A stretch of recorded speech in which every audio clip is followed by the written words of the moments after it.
আমরা মনে করি প্রচুর রাখবো, প্রচুর, কখন কোনটা লাগে কোনো ঠিক নেই। জমিয়ে জমিয়ে জমিয়ে এমন, তারপরে যদি বাড়িটা শিফট করতে হয় তখন ওই মুভার্সদের লাগে, নিজেরা প্যাক করতে পারি না এত জিনিস। অথচ সত্যি কি অত আমাদের লাগে? লাগে না কিন্তু।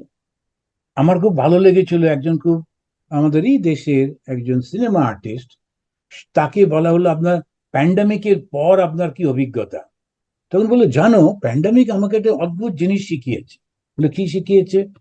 বললো, দোকানে না গিয়েও কিন্তু আমি থাকতে পারি। আগে, যখন প্যান্ডামিকের আগে রোজ আমাকে শপিং করতে যেতে হতো, এটা কিনবো ওটা কিনবো। এখন আমি দেখলাম 2 বছর কোনো বাইরে না বেরিয়েও, কোনো নতুন জিনিস না কিনেও আমার এত আছে, আমি সেগুলোকেই পড়ে পড়ে শেষ করতে পারলাম। এইটাই হচ্ছে অভিজ্ঞতা। যেই এইটা মনের মধ্যে আসবে, তখন ওই সংসার থেকে আমরা ওই সন্ন্যাসের দিকে চলে যাচ্ছি। তখন একটা আনন্দ আসছে, আমার দরকার নেই। এটা একটা অসাধারণ শব্দ, আমার দরকার নেই। যে মুহূর্তে আমি বলতে পারি আই ডোন্ট নিড ইট, আপনার এই সমস্ত আমাদের দেখবেন এই বন্ধন থেকে একটা মুক্তি আসে। আমার প্রয়োজন নেই।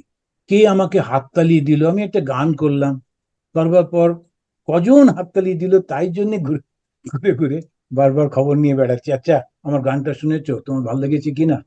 এটি কি কষ্ট! একটা বই লিখে চতুর্দিকে বলা, আচ্ছা বইটা পড়েছেন, বই আর তো লিখতে কে বললো? লিখেছো মনের আনন্দে, লেখো না, ও পড়লো কি পড়লো না। এখন একজন কবি ছিলেন, তাকে ধারে কাছে দেখলে রাস্তা ফাঁকা হয়ে যেত, কেননা ও ঠিক এসে কবিতা শোনাবে।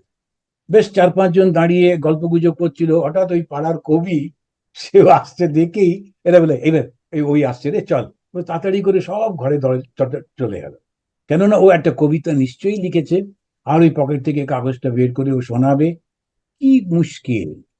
নিজের আনন্দে থাকতে হয়। আমি আমার মতো কবিতা লিখবো, গান করব, সেইটি যেই এলো, তখন সেই সংসারই আনন্দে থাকে।